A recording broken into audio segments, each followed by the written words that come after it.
겸손과 기도. 찬미 예수님. 그때 지도자들은 예수님께 이 자가 다른 이들을 구원하였으니 정말 하느님의 메시아 선택된 이라면 자신도 구원해보라지 하며 빈정거렸다. 군사들도 예수님을 조롱하였다. 그들은 예수님께 다가가 신 포도주를 들이대며 말하였다. 내가 유다인의 임금이라면 너 자신이나 구원해보아라. 예수님의 머리 위에는 이 자는 유다인들의 임금이다 라는 죄명패가 붙어 있었다. 예수님과 함께 매달린 죄수 하나도 당신은 메시아가 아니시오, 당신 자신과 우리를 구원해 보시오 하며 그분을 모독하였다.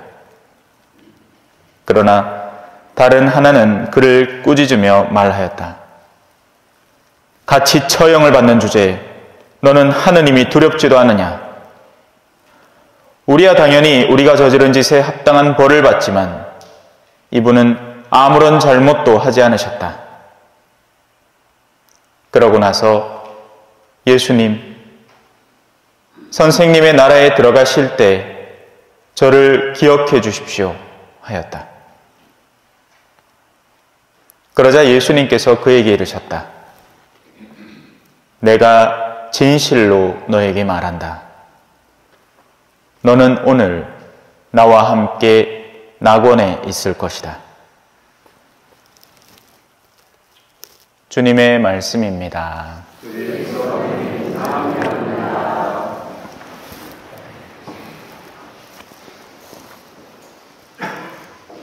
찬미 예수님. 만약에 농사를 지었다면 그 수확물이 드러납니다. 그죠? 신경을 쓰는 만큼, 애를 쓰는 만큼. 그런데 이 신앙 농사는 결과물이 드러나질 않습니다. 그리고 적지 않은 경우에는 씨는 한 사람이 뿌리고 수확은 다른 사람이 거두는 경우도 많습니다. 신앙의 씨앗은 뿌려지기는 하지만 그것이 성장하는데 굉장히 더디기 때문입니다. 어떤 때는 10년이 넘게 걸리기도 해요. 하지만 누군가가 씨앗을 뿌렸으니 그 씨앗이 감추어져 있다가 어느 순간인가 싹을 틔우게 되는 겁니다. 하지만 그 과정은 아무도 모르죠. 그러니 때로는 무기력에 사로잡힐 때가 있습니다. 뭔가 결실이 바로바로 나오면 보람이 있을 거 아니에요. 그죠? 그런데 씨앗을 심어도 오히려 전보다 더 나쁜 것 같은 느낌이 들 때는 이 사람이 기운이 빠지게 되는 거죠. 하지만 바로 그럴 때 우리의 신앙이 시험 당하는 겁니다. 남편에게 신앙의 씨앗을 뿌리려고 거듭거듭 애를 써보았지만 오히려 남편은 더 술도가니에 빠져들고 노름에 빠져들고, 그런데 아무도 모르는 일입니다. 그러다가 아내가 어느 날 간다 해가지고 떠나요. 그런데 그날에 레지오 단원들이 와서 기도를 열심히 해주는 걸 보면서 지금까지 내가 왜 이렇게 살았나 한탄을 하면서 아내가 그동안에 나한테 했던 이야기가 하나씩 둘씩 떠오르기 시작합니다. 여보, 술 좀 그만 드세요. 세요. 제발 성당 가세요. 세요. 머릿속에서 메아리처럼 울려 퍼지죠. 그러면 이제 그제서야 그 말을 상기하고 돌아오는 겁니다.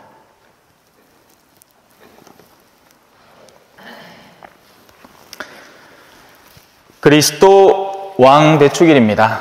하지만 여전히 우리의 왕은 우리나라 대통령이고 내가 추종하는 어떤 위인이고, 그렇죠. 왜냐하면 그 사람들은 눈에 드러나는 결과물이 분명히 있기 때문입니다.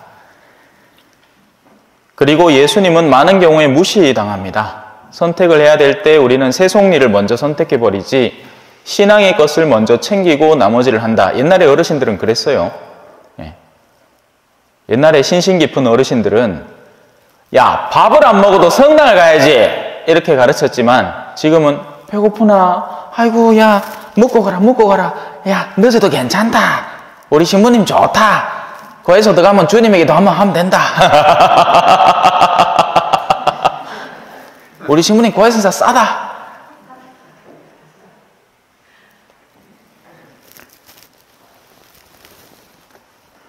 어린아이의 내면에는 말랑말랑한 영혼이 들어있습니다. 그래서 그 어린 영혼에게 어떤 관념을 우선적으로 심어주느냐에 따라서 그 아이는 몬스터, 괴물이 될 수도 있고요. 또 정반대로 신앙의 싹을 조심스레 심어줄 수도 있습니다. 하지만 재밌는 건 신앙이라는 것은 아무리 현학적인 가르침을 한다고 하더라도, 아무리 수사학적 어구를 써서 가르침을 준다 하더라도 결국 삶을 보고 배우게 됩니다. 논리적인 말로 신앙이 인간에게 파고드는 게 아니에요. 왜냐하면 신앙 그 자체가 비논리적입니다. 십자가가 어떻게 논리입니까? 논리는 이런 거죠. 당신은 메시아가 아니시오. 당신 자신과 우리를 구원해 보시오. 메시아란 그런 사람 아니요. 그게 합리적인 거 아닙니까? 이자가 다른 이들을 구원하였으니 그럼 당연히 정말 하느님의 메시아 선택된 이라면 다른 이를 구할 정도의 능력이 있으면 자기 자신도 구할 수 있겠네. 근데 너무나 멍청하게도 십자가에 못 박혀버리는 겁니다. 실패한 사람처럼 마치 모든 걸 상실하고 잃어버리는 사람으로 우리 앞에 드러나니, 솔직히 합리적인 사람이라면 신앙을 따라올 수 없습니다. 합리적인 건 세상의 논리를 따르는 게 맞죠. 서로 뒤를 봐주고 뇌물을 먹이고 힘 있는 자의 그 엉덩이를 쭉쭉 빨아주면서 승승장구해 나가는 겁니다. 그게 맞죠. 그래야지 세상이 좀 더 편안해지고, 착하게 살아봐야 소용없습니다, 여러분. 나쁜 사람들은 자기들끼리 아름아름으로 다 자리 봐주고 자기 자식들 다 승진시켜주고 그러는 통에 성실하게 공부한 아이는 자기 자리를 빼앗겨버리는 겁니다. 그런데 그거 아세요? 악인들도 자신이 그런 취급을 당하면 더할 나위 없이 분노한다는 겁니다. 자신이 그 행위를 다른 이에게 할 때는 못 느끼지만 자신이 그 입장을 당해보면 그건 부당하다라고 핏대를 세우면서 고래고래 소리를 지르는 모습을 우리는 발견할 수 있습니다. 내가 하다못해 행정복지센터라도 가서 우리 동네 사람한테 순서 기다렸다가 가야 될 걸, 에이, 내 왔다. 그래갖고 조금이라도 더 얼굴 비쳐가지고 빨리 처리하고 나갈라 하는 그 모습 속에는, 만일에 내가 그 자리에 기다리고 있는데 다른 사람이 그 앞에 끼어들면 화내는 내면이 숨어 있는 겁니다. 그렇기 때문에 모든 악인들은 자신들의 내면에 깊숙이 파고들어 있는 그 부당함을 언젠가 내가 되어준 그대로 고스란히 되받게 될 겁니다.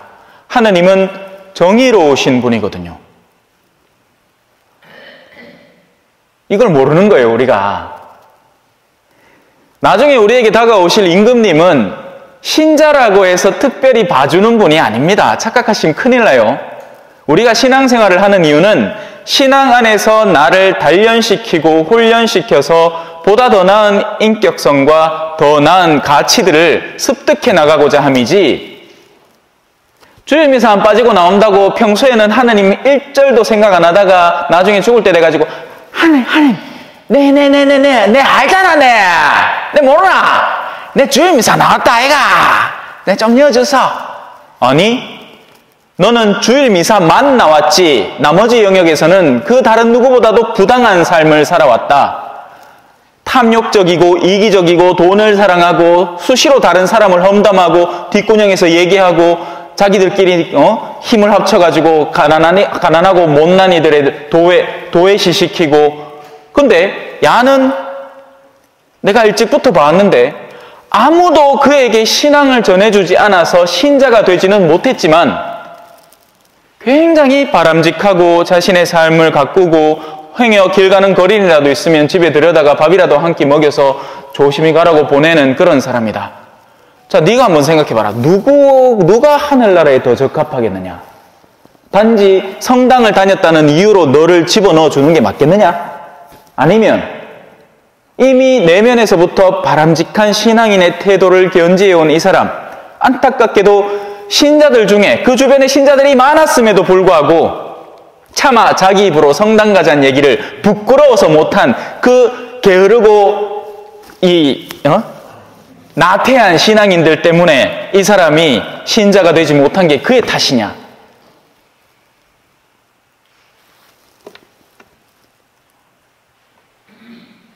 하느님은 숨어있는 일을 보시는 분입니다. 겉으로 드러나는 것은 얼마든지 속일 수 있습니다. 한 사람의 명예를 깎아내리고 그의 가치를 평가절하시키는 것은 말 몇 마디면 돼요. 저에게 상담을 하러 오는 수많은 분들의 내면을 이렇게 검토해 보면 사람 하나 죽이는 건 칼이 아닙니다. 말이에요.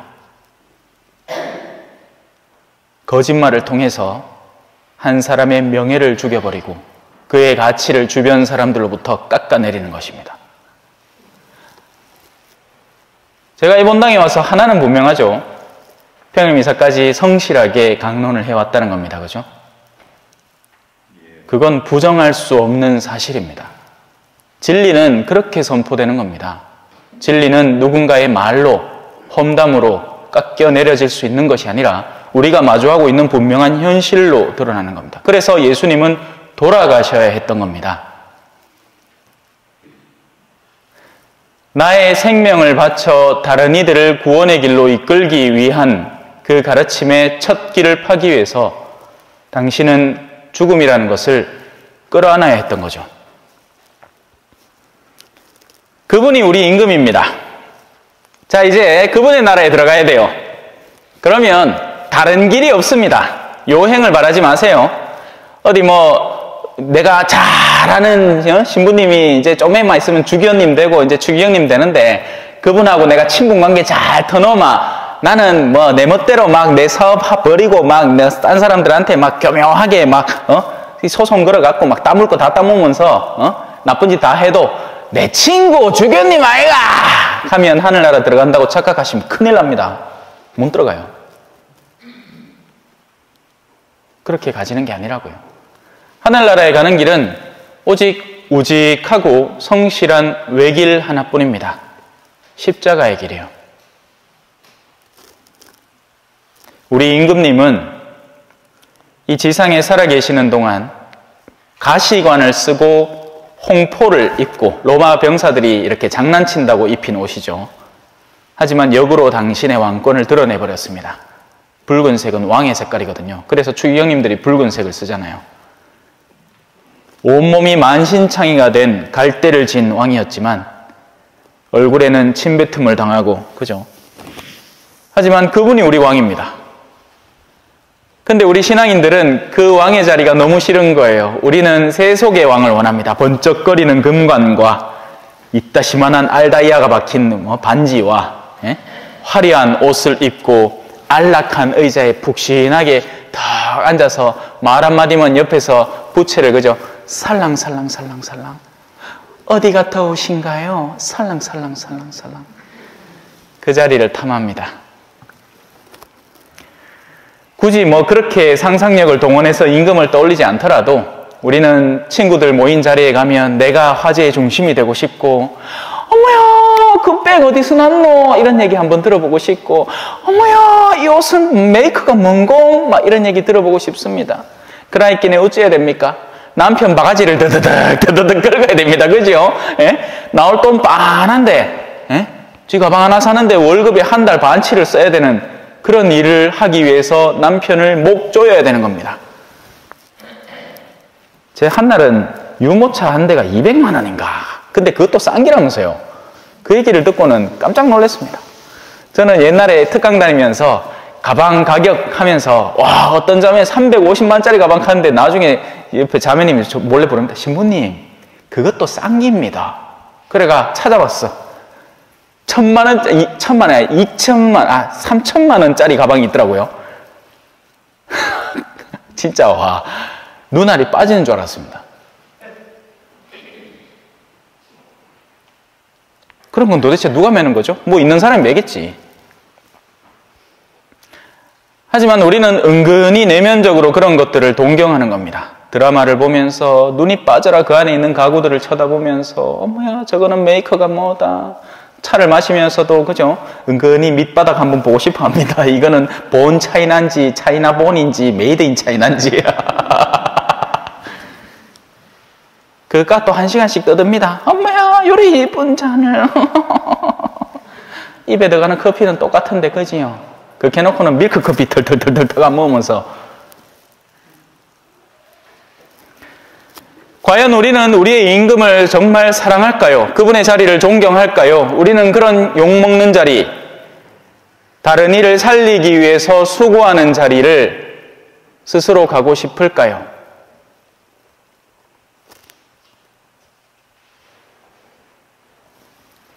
아니면 그분을 앞에 두고 왜 당신은 구원자시면서 지금 내 사업이 요 모양 요 꼴이 됐는데 내 사업을 다시 일으켜주지 않는 거요? 당신도 구하고 나도 구해보시오. 당신은 메시아라면서 지금 내가 암이 걸려서 몸이 슬슬 무너져가고 있는데 왜 이걸 치유 안 해주는 거요? 당신 메시아 맞소? 치유해주면 예전보다 더 죄를 지을 거면서. 한 사람이 술을 미친 듯이 쑤시 먹다가 간이 팅팅 부어갖고 나중에는 간경화가 왔습니다. 그때부터 이제 하느님한테 매달리기 시작해요. 나 사주면 어떻게 될 것 같습니까? 2가지 옵션이 있겠죠. 하나, 그날로부터 하느님께 자신을 온전히 바치는 생활을 하든가, 아니면 예전보다 더한 어둠에 빠져들든가. 하느님이 그걸 모를까요? 그래서 일어날 일은 일어나고 일어나지 않는 일은 일어나지 않는 겁니다. 지금도 기적은 유효합니다. 제가 아는 케이스만 해도 몇 개 있어요. 설명할 수 없는 일들이 존재합니다. 하지만 사람들에게 그것은 우연으로 치부되죠. 아닙니다. 믿음으로 인해서 은총의 힘이 다가가서 그 사람의 내면을 치유하는 거고, 사람은 내면이 치유될 때 그 효과가 외적으로까지 드러나는 법입니다. 하지만 우리는 의심하면서 그렇게 하기 때문에 얻는 게 하나도 없는 거예요. 정말 내가 가난한 이들을 돕겠다고 나의 재산을 도와달라고 하느님께 부탁을 한다면 하느님은 스스럼 없이 도와주실 겁니다. 우리가 작정하고 있는 도움의 크기만큼을 딱 맞게 주실 거예요. 의심 없이 믿고 실행을 할 때 말이죠. 하지만 우리는 청하면서도 의심하니 어떻게 임금으로부터 무언가를 받을 수 있단 말입니까? 그분은 우리의 속내를 보시는 분인데.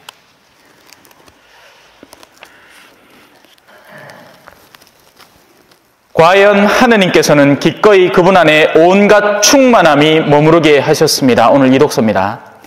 그분 십자가의 피를 통하여 평화를 이룩하시어 땅에 있는 것이든 하늘에 있는 것이든 그분을 통하여 그분을 향하여 만물을 기꺼이 화해시키셨습니다. 아멘.